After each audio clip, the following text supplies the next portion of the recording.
Hello, good afternoon, everyone. Good afternoon, good evening. It is raining in Norwich, so it has almost become evening time. Great to see you all. Welcome to our lectures, third and fourth. Great to see you all. So here is the QR code. Please register your attendance, okay?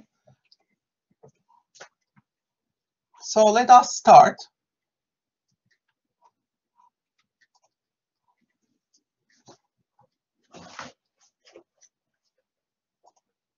Welcome to our lecture, everyone. Again, great to see you all. Let me start our let us start our lecture. Let us kick start it. So today, what we will do is the following. Welcome to lectures 3 and 4. We are going to discuss a little bit about disruption and change today. Everything is being disrupted. How can you survive and thrive in such an environment?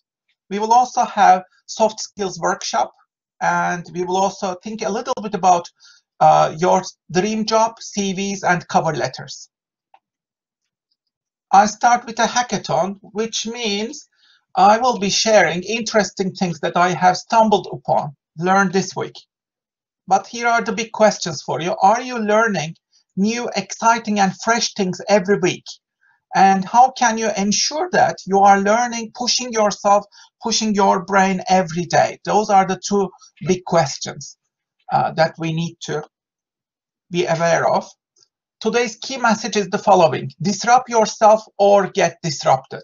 So we live in an age of disruption. In order to survive and thrive, we need to get antifragile. We need to be very innovative and creative. And a good metaphor for this is Banksy. And with commission, that's more than £1 million. This is one of Banksy's most iconic pieces. But just moments later, it seemed to drop through the frame and appear shredded into pieces. A stunt that sent gasps through the crowd. Reaction to last night's self-destruction was captured on camera by this artist. We were there, and then there was the auction, and then suddenly everything was, people are laughing and joking and looking around, turning like something happened or something fell down. Everybody didn't believe that it was real, and that was the great thing, that we came out thinking it's a joke. So what happens is he shreds the painting in the middle of the auction. That we came out thinking it's a joke. Banksy first started out with a series of graffiti pieces on buildings across the country and is well known for his stunts. In 2013, he set up a stall selling what appeared to be fake Banksys for $60. It was later revealed they were the real deal and worth up to £20,000 each.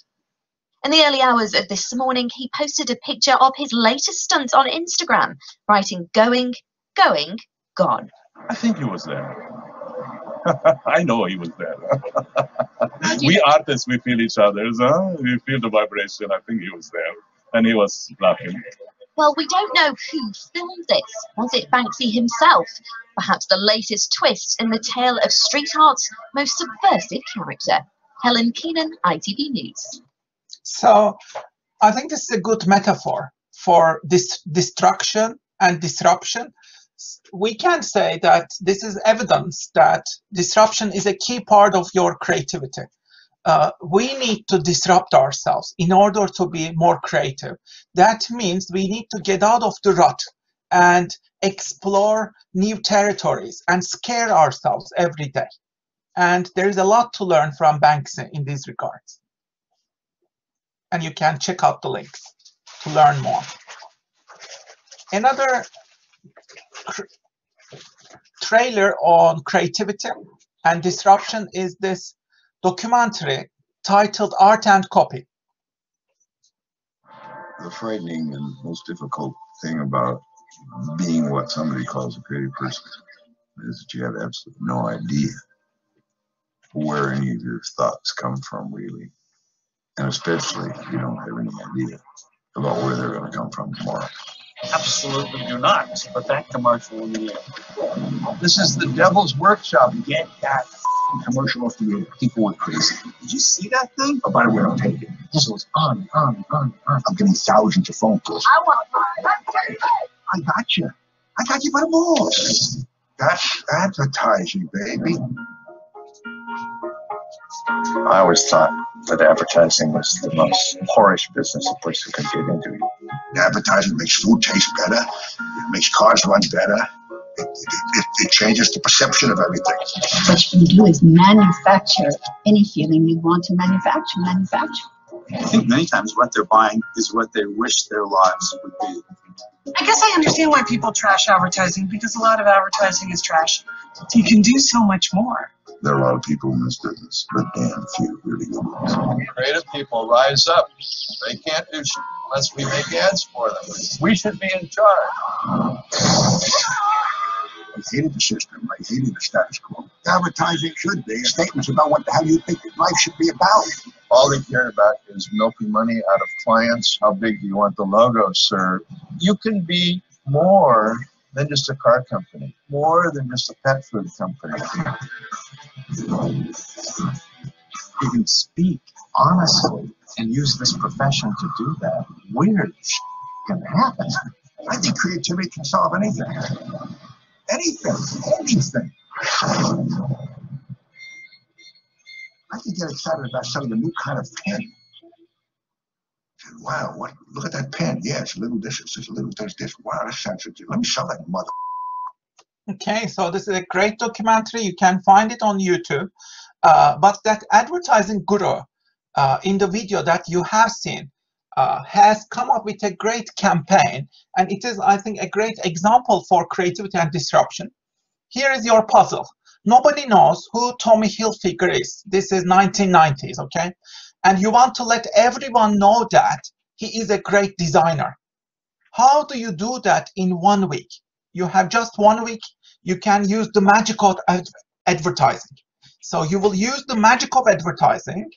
Nobody knows who Tommy Hilfiger is. How do you do that? So this advertising guru came up with this billboard. So this was a big billboard, and this was hung all over the newspapers and all over the cities in the United States. So as you can see, this is a puzzle. Our brain loves puzzles. Our brains really want to solve puzzles. Here is the puzzle. The 4 great American designers for men are, try to guess. I'm sure you guessed. Ralph Lauren is number 1. Yeah.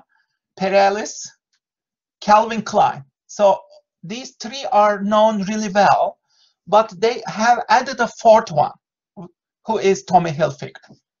So these 3 figures are already known. The 4th one is the next.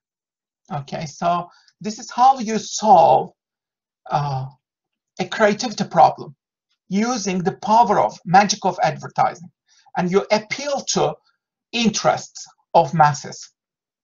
So I have a few more puzzles. Don't look at the answers and try to guess them. Okay, 3 small puzzles for you. I want you to guess them.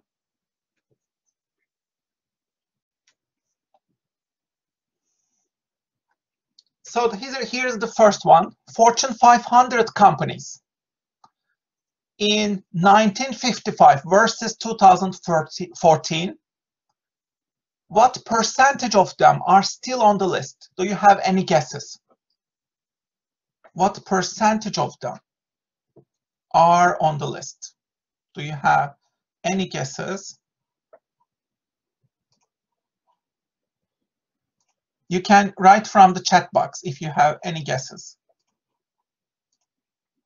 What percentage do you think are still on the list? Okay, 20%, 1 to 3%. Okay, let's see. Let's see the correct answer.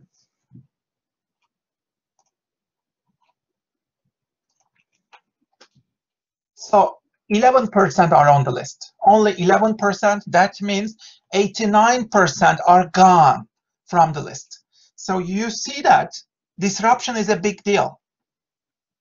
The second question, guess the average age of a company listed on Standard & Poor's 500 during 1920s versus right now.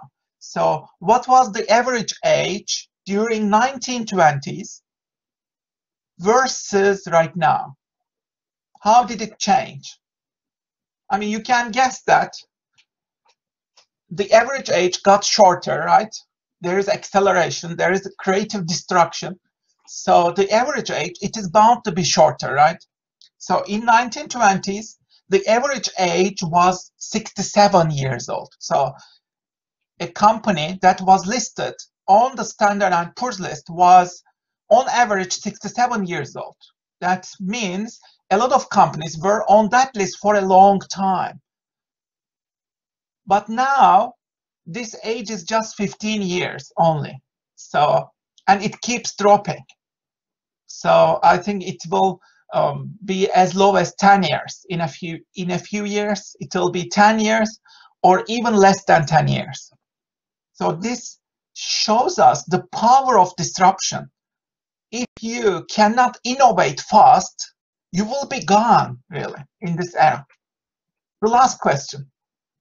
In 2028, what percentage of Standard & Poor's 500 companies will stay on the current list? Do you have any guesses or estimates? So it is just a couple of years, 8 years from now. Do you have any guesses?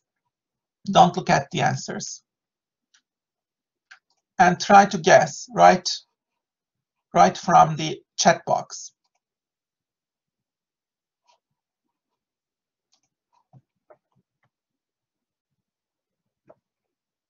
Okay, 10, 25, okay, 15, okay, cool, 12, 5, okay, let's see the answer. But like, keep in mind that this is a very short amount of time. So I think, like, normally I thought that the great majority would be staying, because it is just 8 years, come on. So here's the answer. 40% of all the companies will disappear from the list, and 60% are expected to survive the list. Although this figure might fall even more radically in the upcoming years. So still more than half will be surviving because the time frame is so short. But still, even though the time frame is just 8 years, you can see that 40% of all the companies, they will become irrelevant. They will drop from the list. So all of these say that the times are changing very fast, and so should you. I wrote an article about this. You can access, by the way, you can access all the slides.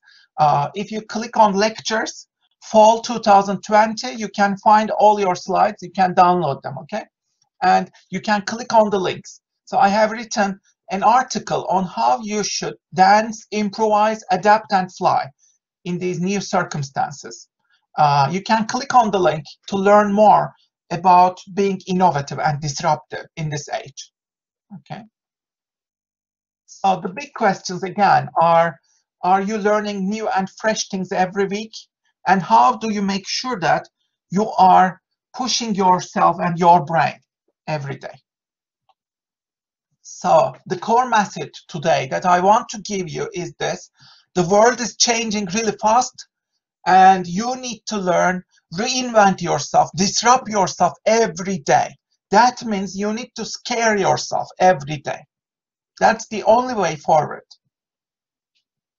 So that is the core message of today. Disrupt yourself or get disrupted. Here's a great book on this, The Black Swan. Nassim Nicholas Taleb wrote this bestseller, The Black Swan. Even though, like, at some point, people did not believe in black swans because they were so rare. Yet, we now know that black swans do exist.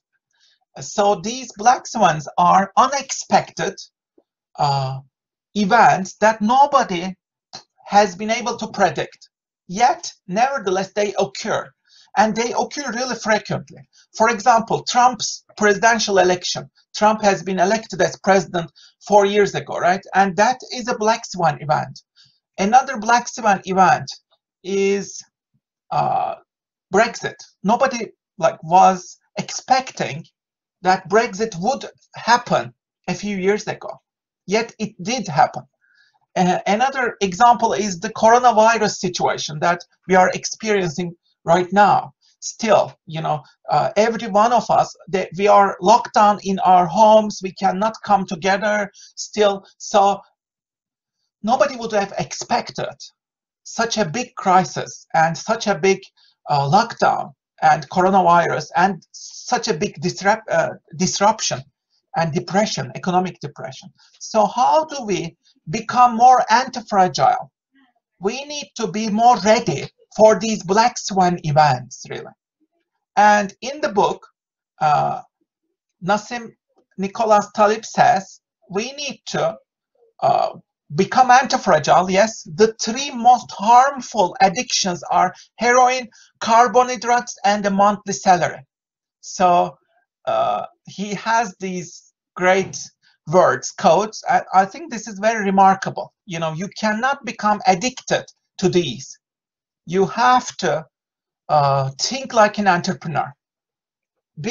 Thinking and acting like an entrepreneur makes you more anti-fragile. You can then survive better, thrive better in this era. So let's think about our careers. If we think that your career is a wicked problem, how can you cope? Let's think about that. I want you to take some notes about this and create some ideas. Look at the problem. What are wicked problems? Wicked problems are really complex problems. They are not easy to solve. And there are a great deal of unknowns. You cannot foresee. There is too much unknown. How do you cope with that?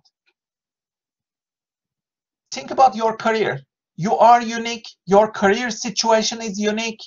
You can never completely solve it. There are no clear definitions. There are so many unknowns, multiple stakeholders. It is a cross-disciplinary problem. There is no one right answer. So, and it takes a lot of experimentation to solve it. So how do you cope?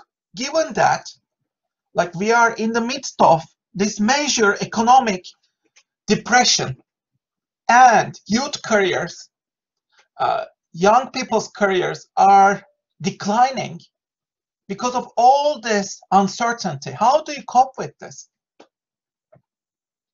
So here's my answer. Number 1, don't settle with the easiest and most convenient option available to you. Go beyond.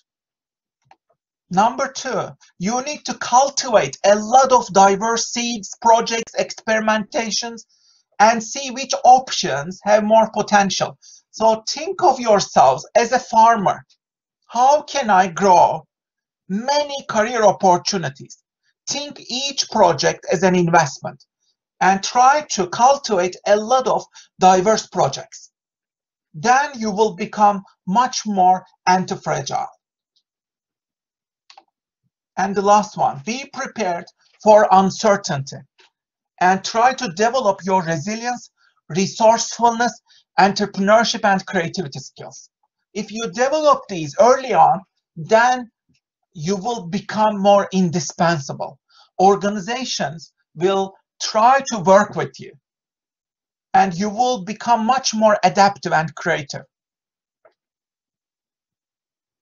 Think about how you can implement these.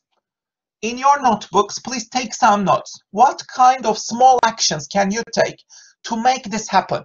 Please create your own sentences, action points right now. In the next 30 seconds, write them down. What should you do? How can you start? Remember that you can start small. What can you do tonight, even this evening? What can you do this weekend? Think of some small action points, please, and write them down. And only you know your situation. Therefore, only you can come up with solutions. What could be some solutions that can work for you? And remember, you can start small. What are some small action points? Write them down, please, in the next 30 seconds. What should you do this weekend?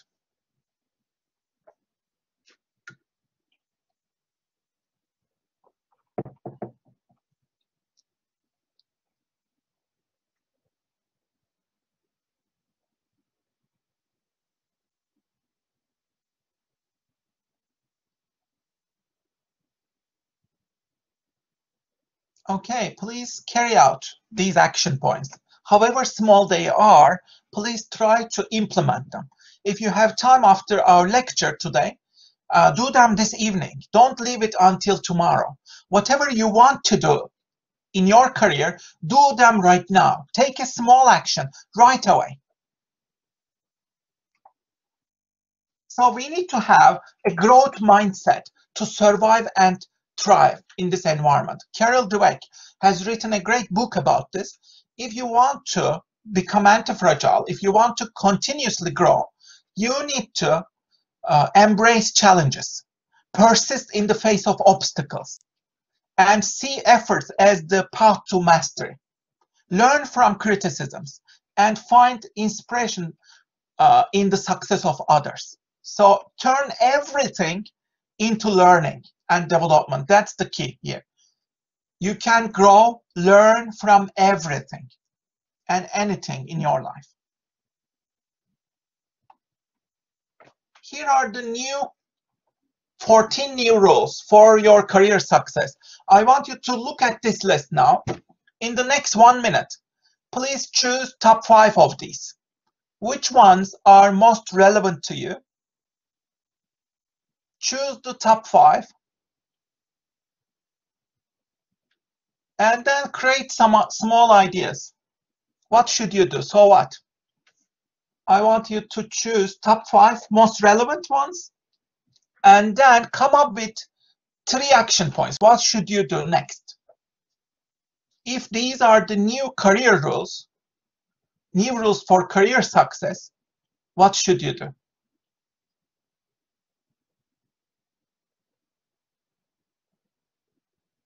Please choose 5 of them and then come up with 3 small action points.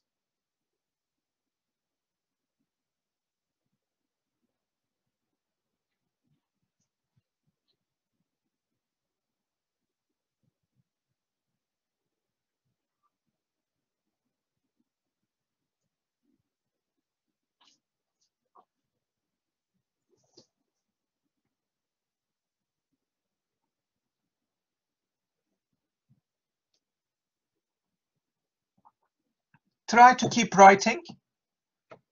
Your learning will be much more effective if you just keep a notebook and keep notes. Whenever you are learning something fresh, new, always create your own ideas. Try to own these ideas. How can I own them? Perhaps you can paraphrase some of these. How can you interpret these? Do you agree? If you don't agree, you might also disagree. But come up with your own sentence then. Come up with your own actions then. And please take notes. Make it relevant and customized to yourself. And always take notes. Keep taking notes, please. Your hands should always be moving.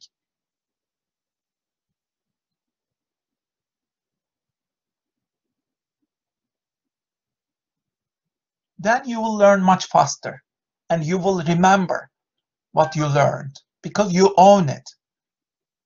You develop it through your own effort. That's how best learning occurs. If you own it, if you put efforts into that. So if you paraphrase some of these, if you think of some action points, write them down, you will learn much faster.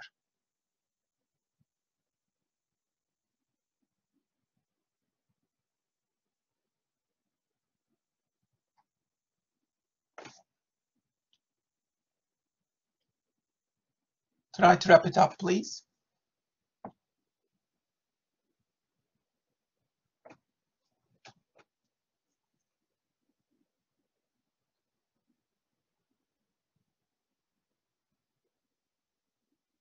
Okay, let me continue. You can always continue at home.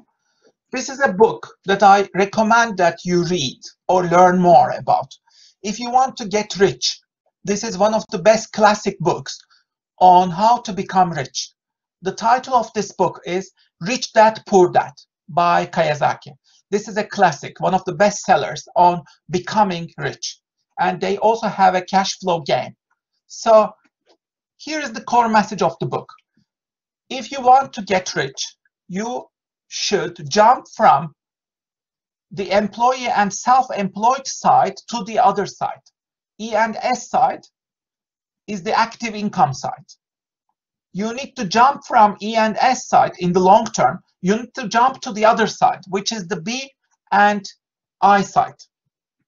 So you need to shift from becoming an employee or self-employed to you need to become business owners or investors. Okay, so if you're an employee, you have a job, but you have no leverage. Your time is your money. And you have to keep working in order to receive your salary. The same with self-employed. You have no leverage. And you have to work actively all the time, otherwise you won't have any income. And that's a trap. You need to avoid these traps. You need to jump to the other side if you want to get rich. That means you need to create assets. The best way to jump to the other side is to create your own assets. You either want to become a business owner, that means you are owning a system, you have the leverage, your income is dependent on your passive income. That means you don't have to do anything. You establish a system, and that system prints you money almost, because you are creating enormous value as a business owner. You are creating enormous value if you jump to the other side through entrepreneurship and create value for others. Then you own a system. You have your own assets, and these assets in the long term, if you play a long-term game, these assets will give you a lot of money and passive income in the future, and you want that. And you also want to own investments. Investments are also great assets. And the great paradox is that 95% of the population is on the employee and self-employed side. So the world population, 95% are on the employee side or self-employed side. They are 95% of the world population, but they own only 5% of the world's wealth. So this explains all the basis of inequality in the world. If you want to jump to the other side, you need to start creating your own assets. You need to start creating value. You need to start creating a business system and investments. Okay, and that's a big game. That's a long-term game, and you will do this incrementally through small steps, small action. And I will tell you more about how to do that in this module. Okay, so let's talk. Let me tell you a little bit about disruption. All these companies, today's biggest innovators, Uber is world's largest taxi company. They own no taxes at all, zero taxes. Airbnb, they are the world's largest hotel, yet they own no hotels, right? Netflix, the world's largest movie house, yet they own no cinemas. So have you detected a pattern? All these companies are really, they don't own anything. They just have amazing ideas, fascinating systems. They create enormous value. Another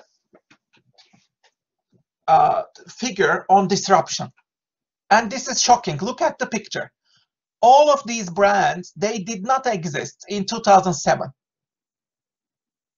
None of these existed in 2007. Instagram, Snapchat, Airbnb, WhatsApp, Pinterest, Spotify, Tesla, 4G, blockchain, Android, Slack, none of these, Bitcoin, none of them existed in 2007. So think about 2027, a few years from now. We can guarantee that there will be new innovations like these ones, exciting innovations in the next decade. Let's say, think about in the next 10 years until 2030. There will be a lot of new innovations, new brands, disruptors. Perhaps you will be some of these disruptors. You will create or play a role in some of these innovations.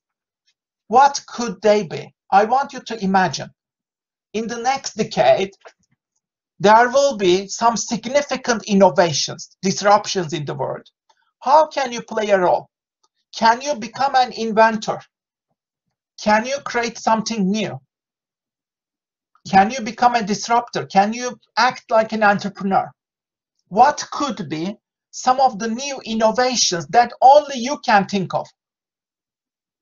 So you need to give yourself, your brain, this problem and try to solve this problem. Where are the opportunities? How is the world changing? How can I be on top of these world trends and changes? How can I create enormous value in the next decade? If you start right now through small actions, in 1 decade, you can create enormous innovations. You can act as an entrepreneur. I want you to brainstorm. So write down some ideas. What could be some of the opportunities, innovations you can create? Please take some notes. Keep writing.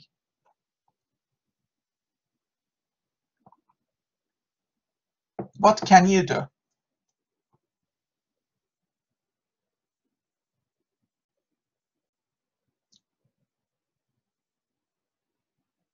The problem when you're starting to think about this is that your brain immediately shuts down and judges your ideas.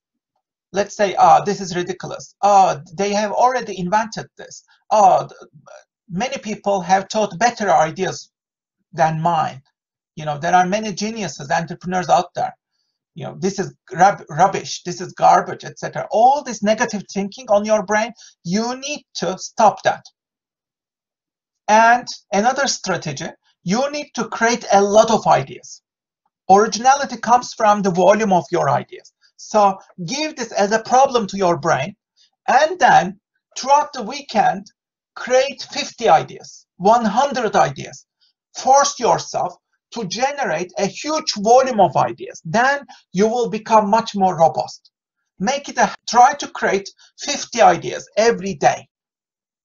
Give your brain some problems that you really want to solve, and then create hundreds of ideas. That's the best way how innovation occurs. So you need to change your inner conversation with yourself. You need to tell yourself, I am creative. I am innovative. I will start right now, today. I will read more. I will learn more.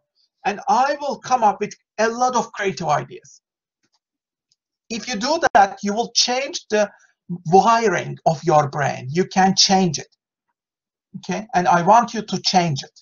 You are all creative. I want you to find your creative voice in this module. Let's look at top 15 global brands.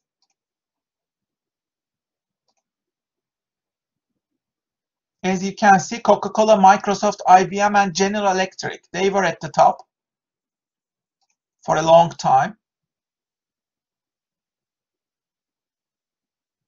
Toyota is rising, as you can see. Google is rising really fast, as you can see. Google is rising very fast. and it has become one of the top companies. Apple is rising even faster, as you can see, and Apple surpasses Google and becomes #1, as you see. Google becomes #2, and traditional brands, Coca-Cola, IBM, they are declining.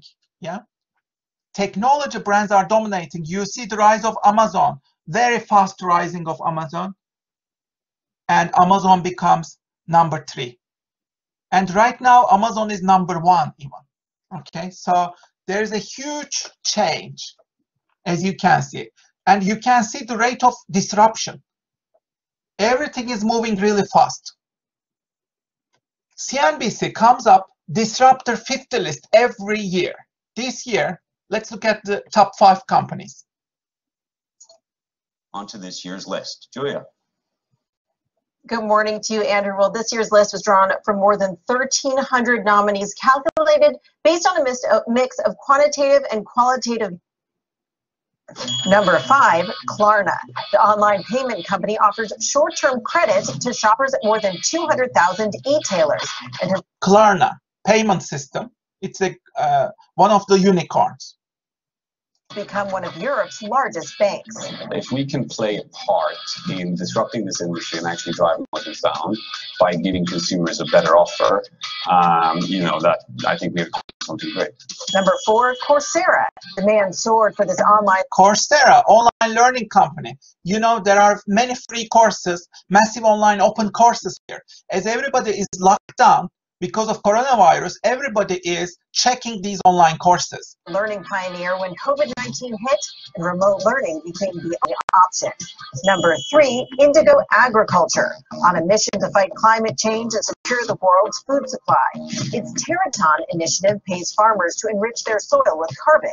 One of South Korea. You can even flip that around and make farming carbon positive, so start to be part of the solution. Number 2, Coupang. The Amazon of South Korea with a few twists, including reusable packaging and dawn delivery. It's promised to deliver orders placed before midnight by 7 a.m. the next day. So Coupang became one of Amazon's biggest competitors, although it's a small startup. And number 1, Stripe. If you're buying just about anything online, Stripe is likely helping with the payment. Partner. And Stripe, what is unique about Stripe is 2 Irish brothers established it. And they came up with 7 lines of code, and they simplified the payment structures tremendously. They added huge value, and they became one of the most valuable companies in the world, and they are still in their 20s.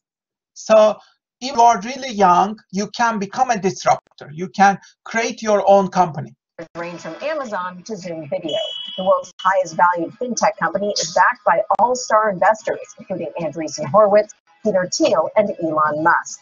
The company committed to remote work more than a year ago, hiring over 100 engineers with home as their home base. So it's been able to handle surging demand as all of its employees now work from home. The trends that you're seeing that emerged on this year's list relative to last year's list. Well, we saw more fintech than ever. There were 12 fintech companies, 5 of which were focused just on payments. Of course, we had Stripe in the #1 spot. And also, as we focus more on the trends that are accelerated by the pandemic, we saw healthcare and logistics. And then in terms of the underlying technology this year, huge emphasis on machine learning and artificial intelligence. As you can see, these are the huge trends of this year. Fintech is rising, logistics is rising, and healthcare is rising, all due to pandemic. And artificial intelligence revolution is just starting. So let's look at some of these disruptor companies. These were not this year's, but last year's. You can check this year's as well in the link provided.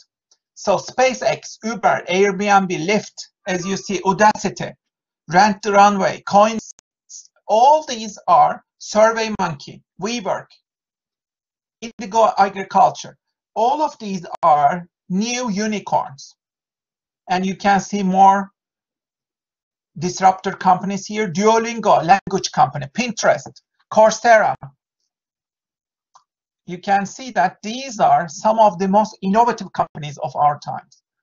So these startups identify new niches, and they have the potential to become billion-dollar businesses. There were 36 disruptors in 2020. They were all unicorn. That means they have surpassed the billion-dollar mark, and they started from zero. They have raised 74 billion in venture capital, and their value is more than 277 billion right now.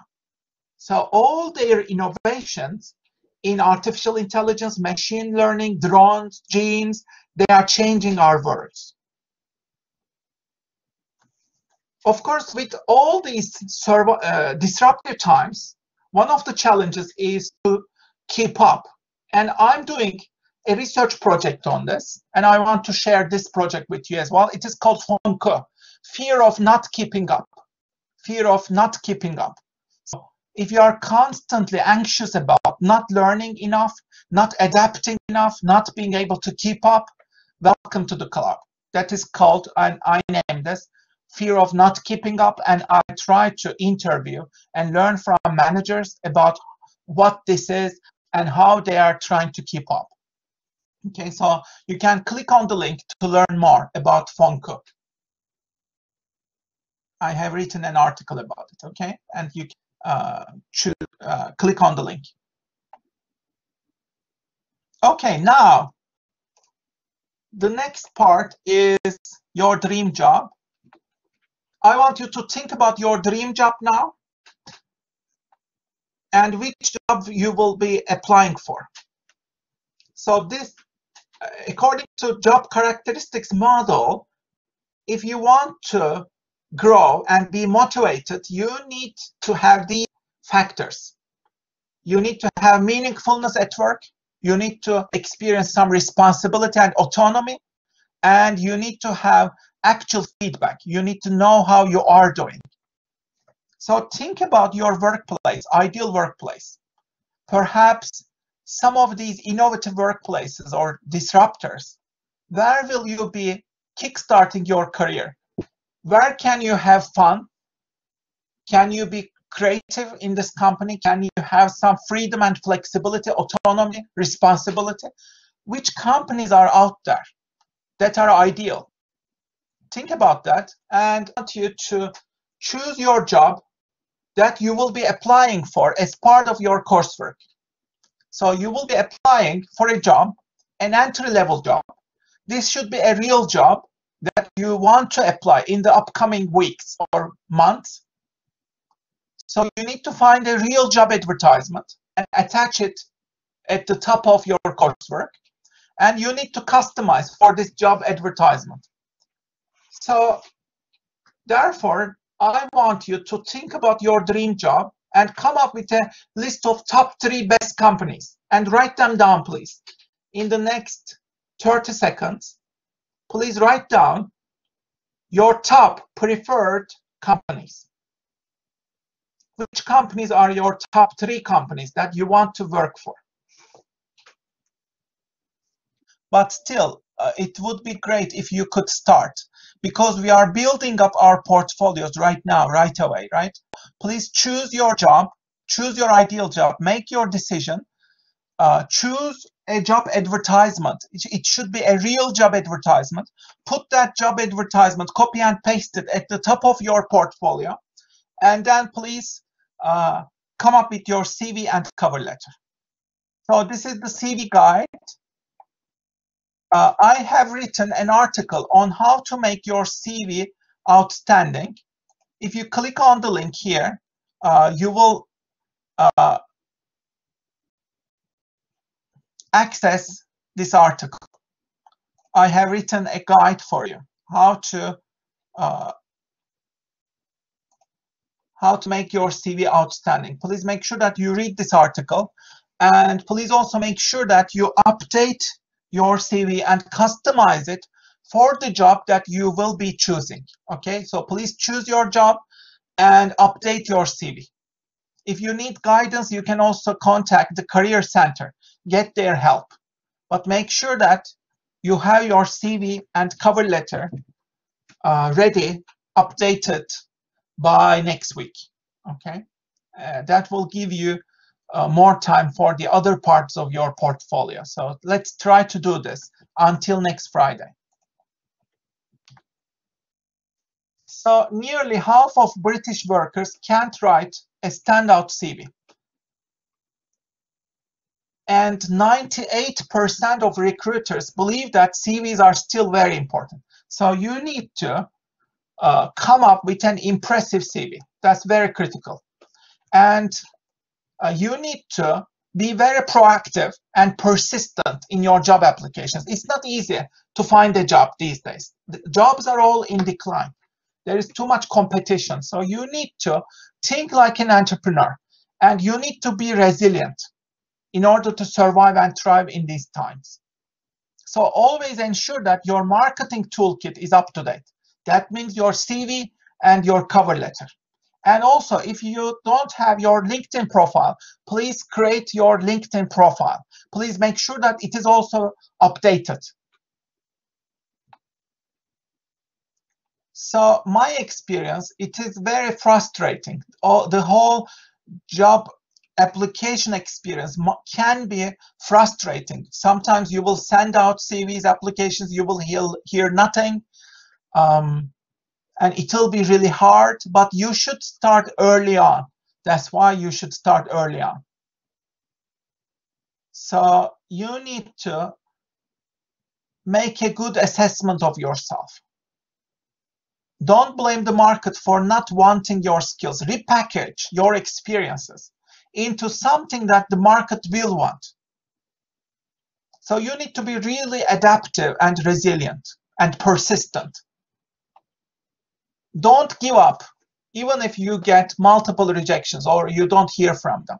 Learn from all these rejections. If they don't kill you, they will make you stronger. Okay, so, and don't worry if you don't get a response, follow up, then move on. Revise your job application until you feel sure that it is updated, customized, and good fit for the job. The fit between your skills and the position requirements is hugely important. And this will be 5% of your grade in the portfolio on November 12th. Okay, so make sure that you emphasize the fit between your skills, your CV, your cover letter, and the job advertisement. One of the best ways to boost up your CV is doing voluntary work. So if you don't have volunteering experiences, please make sure that you do some volunteering to add up to your CV. More than half of job applicants in the UK have carried some form of voluntary work, but only 8% mention them on their CV. This is very low. Always make sure that you mention all the voluntary work you have done, even if it is for 1 day or 2 days. Okay, make sure that you mention it really well. What were your responsibilities? What have you achieved? And if you don't have voluntary experience, please do some volunteering as soon as you can and add it to your CV. Okay. Top 10 things to remove from your CV. This is based on research again. Please remove these. Okay. Photos, jargon, generic hobbies. Hobbies should be focused. Don't say just reading or cinema. What type of reading? What type of cinema? It should be updated. No big words without evidence. Whenever you emphasize some skills, always support them with evidence.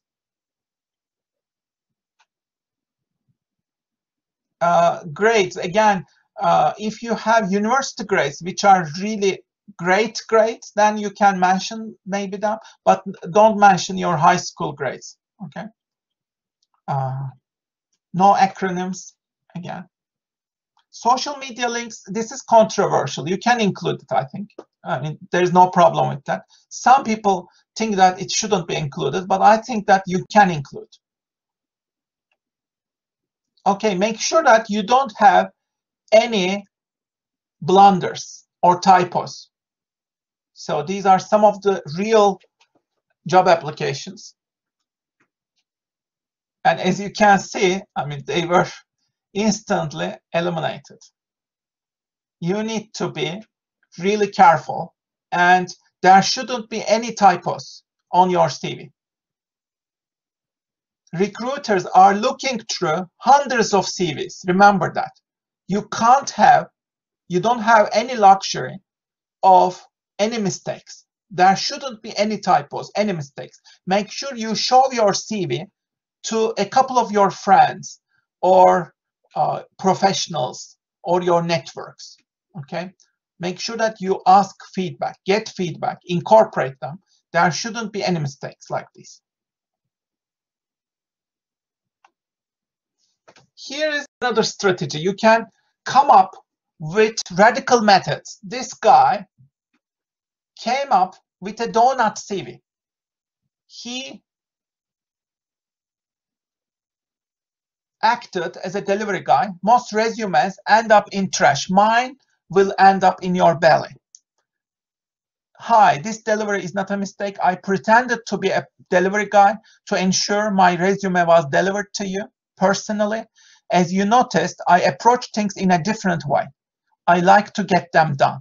My name is Lucas. I'm a marketing guy with 5 years of experience. I admire your company. I'd love to work with you. If I spiked your curiosity, you can reach me here. For the time being, please enjoy these magnificent and famous donuts. Okay, so this was all on the news. Why? He landed about 10 interviews with top agencies. He delivered 15 boxes, I think. And out of those 15 boxes, he was invited for an interview for 10 of them, which is a huge accomplishment. So why was he so widely successful? Because he thought beyond boundaries. He was really creative. He invented his own rules, really. And he set the playing terms on the table. He was the entrepreneur here. He was the creative. Okay, so think of really creative ways of how to come up with something outstanding that will differentiate you from the crowds. Okay, think about that. What can you do that will differentiate you? And create some ideas and write down these ideas, please. And try them out. You have nothing to lose. Just be radical. Be creative in your experimentations. If the company is really creative, adaptive, innovative, they will want to work with you. If I received donuts like these, Doughnut CVs, I would definitely want to work with somebody like this. Definitely, I would hire him. So think of radical, creative ways. Okay, this is another success story. He wanted an internship at the GQ magazine. So he created his own magazine, a special issue, which is the resume edition. So he created all the contents, turned them into a resume. And his CV is an actual magazine with 20 pages. All the accomplishments, courses, life, education, all of them are pages of this magazine, as you see. And this is widely creative again. If I were at GQ, I would immediately hire this person. And he got the job without an interview. Okay, so think of radical ways like this person. How can you really go beyond? Think outside the box. Here is another great example. Philip Dubost, he created an Amazon sales page. Okay, as you can see, you can add him to the cart. Only one left in stock, order soon. 5 years of working, entrepreneurial mindset. As you can see, product details, height is 186 centimeters, available for shipping anywhere, 3 languages, best marathon time is good.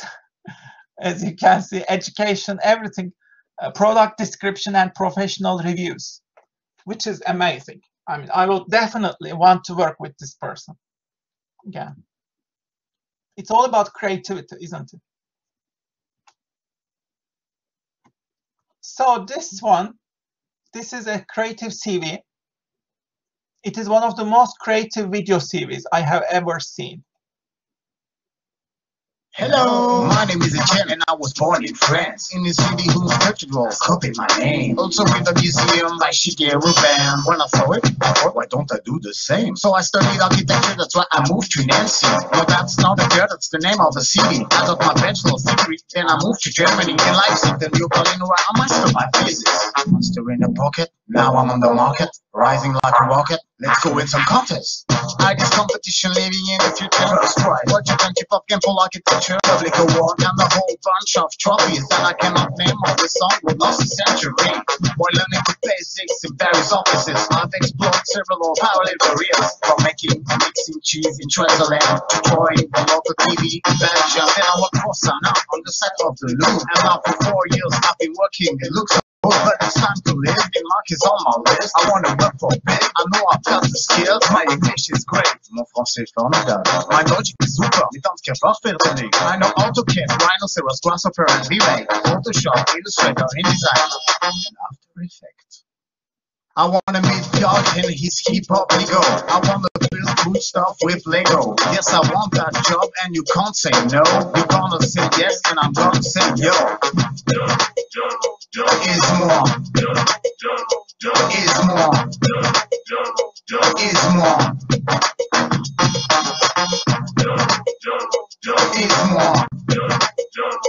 Is more. Is more. Man, don't be soft on this occasion. I'm the very next step in this evolution. I can write a project if I'm in competition, but first of all I'm gonna win is this application. Okay, so if you come up with a video CV like this one, this will differentiate you from the whole crowds in an instant. You know, people, companies, they will want to work with you. See how cool this is? You know, like try to increase your cool factor. You can best do this through the power of your imagination and through the power of your creativity. So I want you to be really creative. And remember, you are only competing with yourself. You are not competing with your peers. Every one of you can be widely creative, and you can continue with your own journeys of creativity and productivity. Another video CV, I will skip this, you can click on it, but if you are into creative CVs, and you will also, you have the option of preparing a creative CV as your poster. We will talk more about posters in the upcoming days, but you can come up with a creative CV, okay? If you want to do a creative CV as your poster, then click on these links. I have provided 5 different links, and there are examples of really creative, cool visual CVs in these links. Have a look. If you want to come up with something like this, a creative CV, feel free. You can just come up with your own creative CV, okay, as part of your job application. If you don't want to do a creative CV, the second option is a mood board or a vision board. And if you go to Blackboard, you can learn more about your poster options. I have uploaded resources there, okay, about creative CV as well as the mood board, vision board. Whichever option, you will choose one of them, either the creative CV or the vision board. But do one of them, please, and attach it to your portfolio. So your job application portfolio will have 4 components. Number 1, the job advertisement. Number 2, your CV, updated CV. Number 3, cover letter. And number 4, your poster. Okay, so this will be your job application portfolio. Please try to create this as soon as you can, so that this part of your portfolio will be ready ASAP. Okay, so you can learn more about design and careers. But let me also talk you through the cover letter. Please work on your cover letter. How can you write an absolutely impressive cover letter? Again, I have written an article about this. Please click on the link here, okay? And you can access this article. Please make sure that you read this article. I give you a lot of tips, and I also give you a good checklist. Please make sure that you read it and incorporate these suggestions while you are updating your cover letter.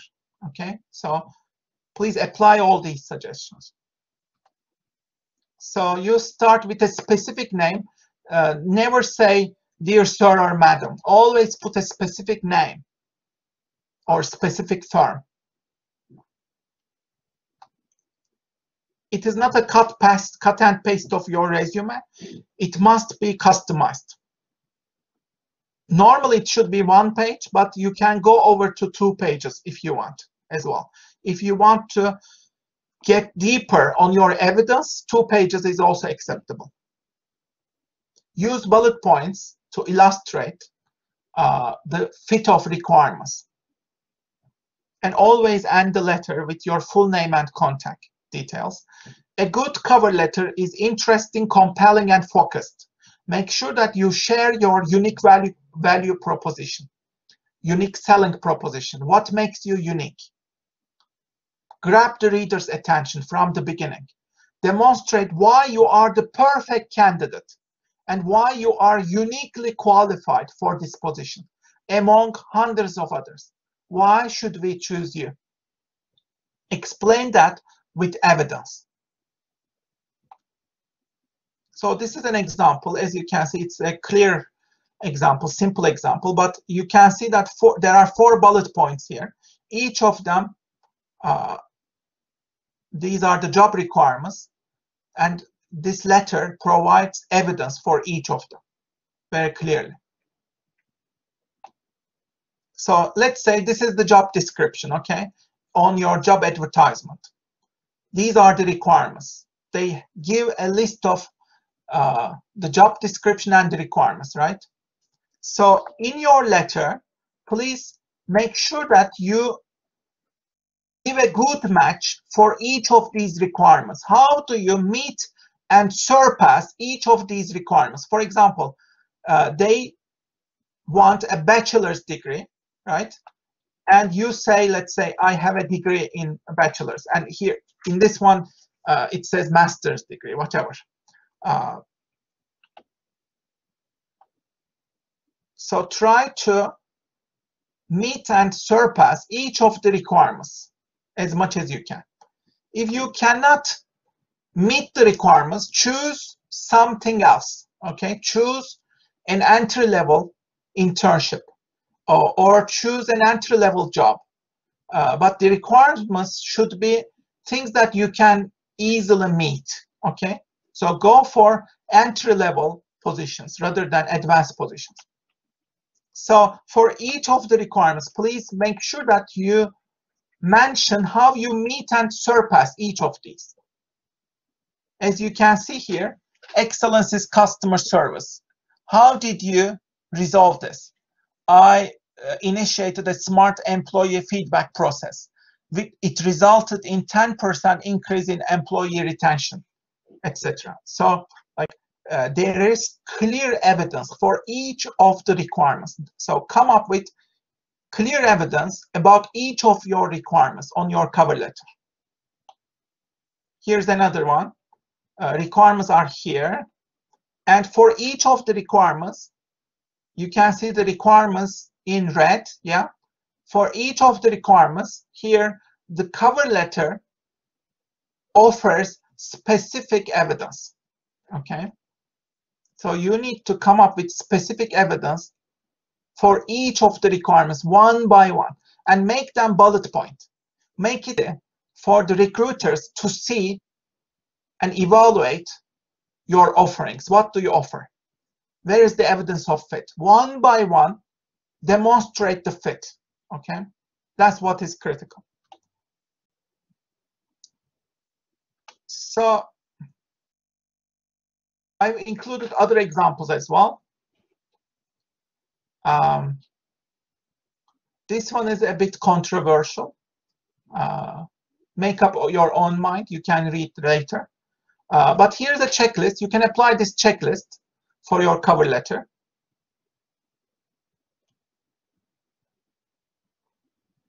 So please update and bring your cover letter to our sessions for next week.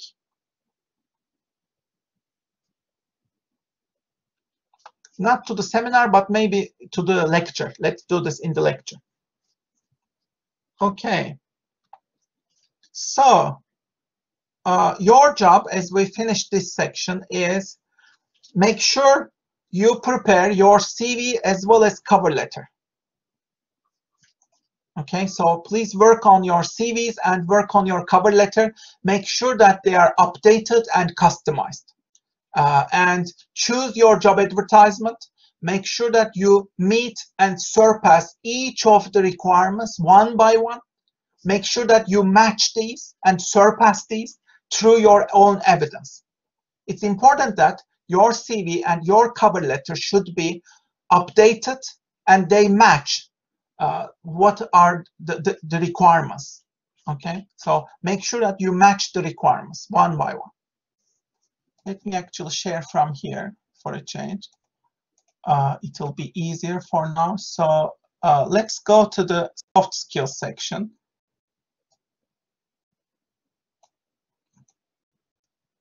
The last part of today is the soft skills session.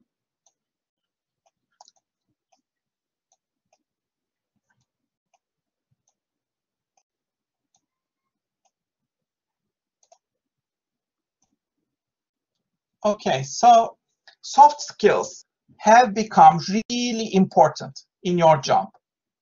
Let us start with this puzzle. What are the top 8 qualities of Google's top employees? So if we have a look, these are the top 8 qualities. Being a good coach, communicating, listening well, possessing insights into others' views, curiosity, empathy, good critical thinking and problem solving, making connections across complex ideas, and emotional intelligence. As you see, Google requires you to have a lot of soft skills, and these soft skills are becoming more and more important in the job market. Why? Robots are replacing jobs. We are entering an artificial intelligence revolution. To survive in this era, you need to invest in your soft skills. Why? Because jobs will be automated. Technical skills and knowledge will also be automated. Robots, algorithms, artificial intelligence systems will be able to do these jobs. So what will differentiate you in the long term will be your soft interpersonal skills and your creativity. Why? Because robots and computers cannot replicate these. And at Harvard, they have done some research, and they found that 85% of your job success will come from soft skills, people skills, interpersonal skills.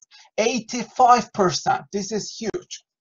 And when we look, employers think that students are not ready for the real world, for the job market. Half of employers say that graduates are not up to the job. Why? Because of lack of these soft skills. So let's do an exercise now. You will attend a mock job interview in a couple of minutes, okay? We will do this in groups of 4. 2 of you will be recruiters, 2 of you will be job candidates, okay? Your potential employers will ask you the following question. We will do this as a simulation, okay? Why should we hire you instead of 120 other applicants?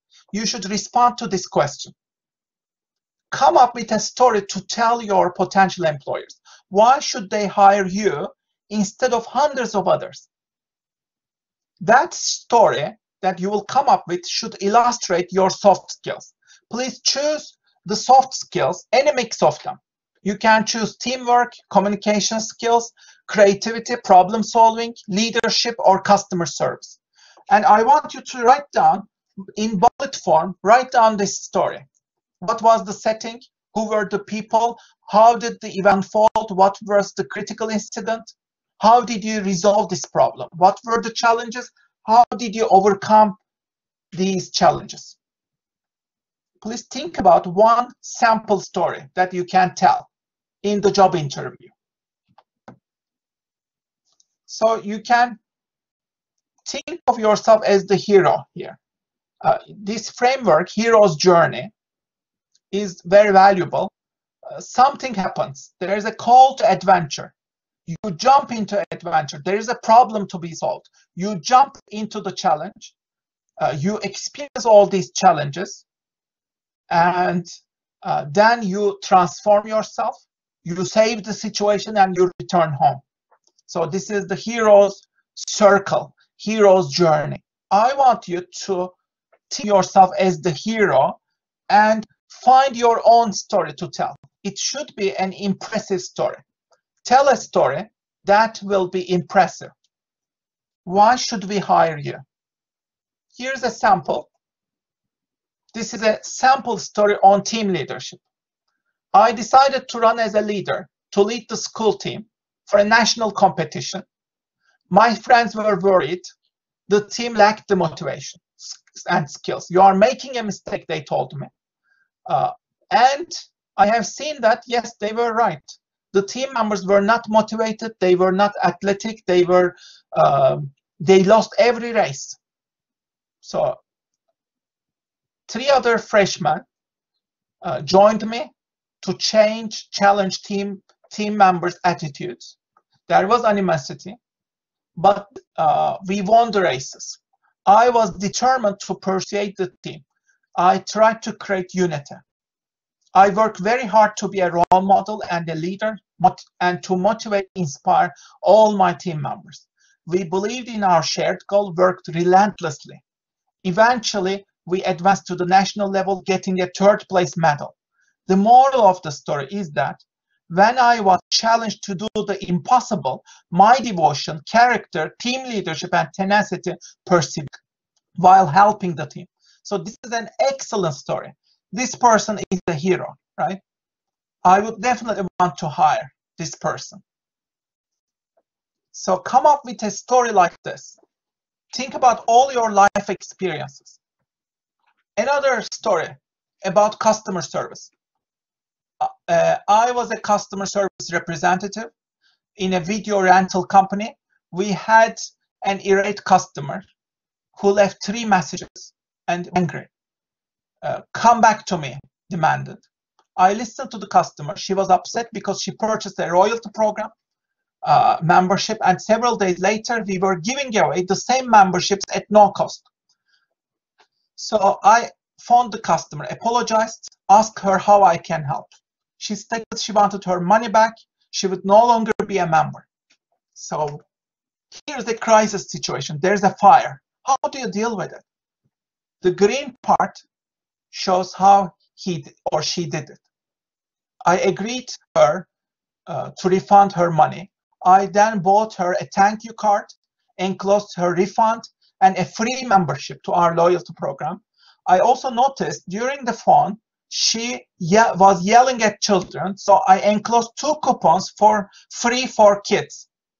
I thanked her for her business, apologized, and invited her to bring her in for a free rental.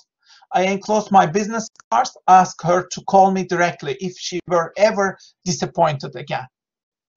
She phoned me. She said, I received the card. That was and she told me that was the nicest thing anybody has done for her when she was upset with a business. So she became a very happy customer afterwards. You see the power of the story? I mean, she transformed the whole situation and made it upside down. And this is a remarkable story again. So what could be your story? I want you to write down your own story now in the next 2 minutes, please. Write down your own story. You have 2 minutes to do that.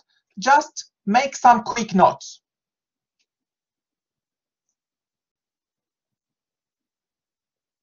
Think about which story you will tell, okay? And in bullet points, come up with your story. What did you do? Think of yourself as a hero. What was remarkable in that situation? How did you save the situation? How did you act as a leader? What was impressive?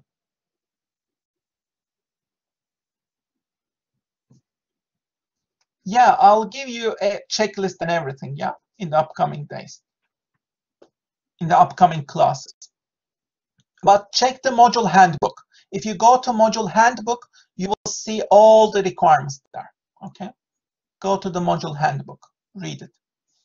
Okay, so please think about your story now. Come up with some bullet points, quick bullet points.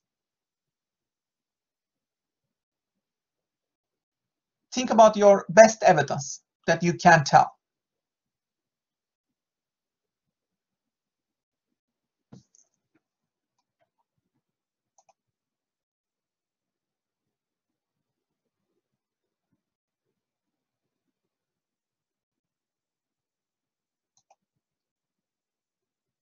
What are the main points of your story? Please take quick notes and be ready to discuss.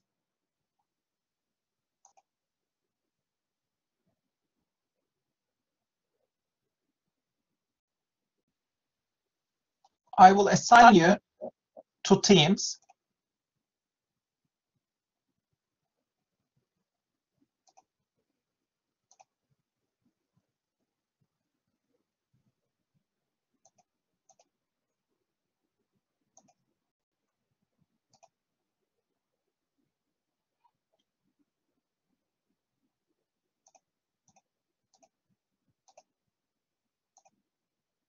Please finalize your story.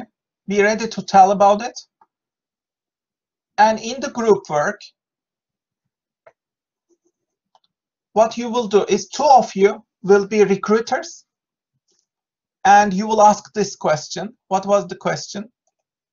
Why should we hire you? So here is the exercise. Why should we hire you instead of 120 others? Why should we hire you? You, 2 of you will be recruiters and ask this question, and 2 of you will be job candidates, okay? And you will tell your story. So be ready to share your story. It can be a short story. Like, don't feel intimidated. We are just learning, okay? This is your chance to experiment with this. And you can best do this through talking. So I want you to talk if possible, please. Why? Because you can practice much better if you talk. Even if you don't feel confident, just do your best. And for those of you who are in the job committee, interview committee, who are hiring, please try to help your friends, okay? Try to help your friends to get better. Give constructive feedback, and you will be acting as coaches, okay? How can they improve their story? How can you help them? Please help each other. After 2 people will tell their stories, you will give some feedback, yeah? And then we will change the roles. So the recruiters will now be the job candidates, and then the job candidates will be the recruiters in the middle, okay? So you will experience both of the roles. So in order to get the most from this exercise, please talk, okay? I want you to talk, open your voices and talk through. It will be much more effective. Okay, are you ready? I'm starting. You will be working in teams of 4. 2 of you will be recruiters. 2 of you will be job candidates. And then you will reverse the roles. Okay? Ready? Let's start. This is the best chance for you, the best opportunity to practice your interview skills. Let's do this. Best of luck to everyone. Okay. Let's finish up our discussions. I'll finish with a core message, a video message. Let's come back to the main room and I'll finish in a few moments, okay? The last thing I would like to share is a video. So let me finish.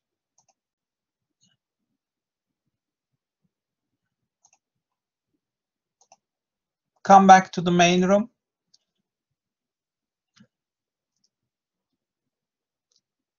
So welcome back, everyone.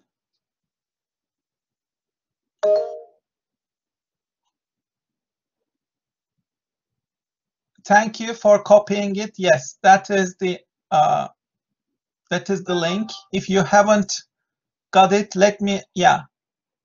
The QR code is there. I'll post it once more if you haven't registered yet, okay? So yeah, thank you, Sonia, for pasting it. But here is the QR code if you haven't finished this. Please finish it. Thank you. Okay, now I'll finish up with a video of interview tips with you.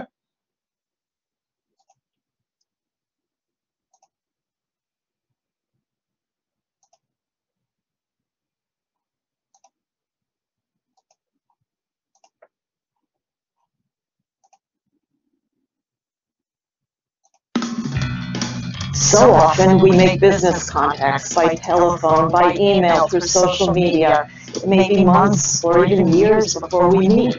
When we do, we've made a good first impression, but then our body language kicks in.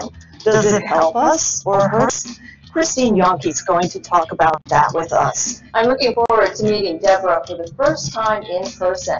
And here are the things that I'll be looking for in terms of how I draw or form that initial impression. Number one, eye contact. Does she look at me directly? Two, what is the quality of her voice? Does it sound inviting? No doubt we'll shake hands, so I'll be feeling for the firmness of her handshake. And then finally, what does she say? What is her opening message to me? Can't wait to meet Deborah.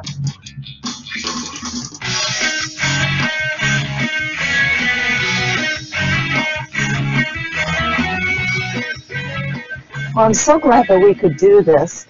I'd like to talk a little bit about the things that people do to help their case or hurt their case when they finally meet someone after making that connection by email, by phone, through social media. And when you and I spoke on the telephone, you mentioned that the voice is the one thing that carries over both from the phone to person. So let's start with that. And how does what people do with their voices help them or hurt them? If there's any element of how we present ourselves that's overlooked by most people, it is the quality of your voice. But the starting point is knowing how you sound. Does your voice project confidence? Is the tone warm? Does it have resonance? Or on the other hand, could your voice etch glass? A common mistake, and it's not even so much a mistake, but it's more of just a function of nerves. If you are a junior person and maybe interviewing for a first job, it's not unexpected that you might speak more quickly. Your pace may be too quick. But to know that if you lower the tone of your voice a little bit, that literally adds more meaning to your words. A lower tone sounds more substantive, and what you're talking about sounds more important. So when you meet someone for the first time, I think the things that are really important are, number one, eye contact. So I was looking to see, would you look me in the eye? And you did. And that was a very positive signal. When you're talking about something that's really important to you, don't look away mid-sentence, but hold your eye contact until the end of the sentence or the end of the thought. What if we need a little break to look down at some point? When can we do that? Yeah, you do get to blink. Not blinking is a little zombie-like. That will look a little odd to the person that you're talking to. So absolutely, you want good steady eye contact. What you don't want to do is the eyes up towards the ceiling, as if the answers are hidden there. Shifty eyes back and forth, darting, which makes you look very nervous. Or constant up and down. So good steady eye contact, you need to break away a little bit, and when you want to take a real pause, go ahead and look down in a substantive way. How about our hands? The first thing we did was to shake hands. You're sending a signal with that handshake. And there's nothing worse than someone who grabs a hold of your hand and hangs on too long and pumps and pumps and pumps. Or I think second worse, and I think women are a little bit more guilty of that, the little finger clasp. Like a fish. Or a cold fish at the worst, right? Not good. And posture? What's the difference and what should we be doing? Well, you want to have good posture just like your mother always told you to. The trick is to drop your shoulders back, and that will give you a nice presence. And notice how I'm tilting forward from the waist a little bit. This is a very interactive posture. I'm signaling to you that I'm engaged. I'm interested in what you have to say, and again, it's conversational. There's so much good information here. What's the one thing you would like people to take away from all of this? Good steady eye contact and good posture, and you'll create a great first impression. Okay, so as we finish this session, give me 45 seconds and I'll show you how. As we finish this session, I would like to wish you a great weekend. Thank you for your patience, everyone. You did really well in this class despite all the circumstances, and we are locked down in our houses. I think you have been really good and you have done really well. I really congratulate you for your efforts. I think in the upcoming weeks, we will have much more of the sessions where we will develop practical skills.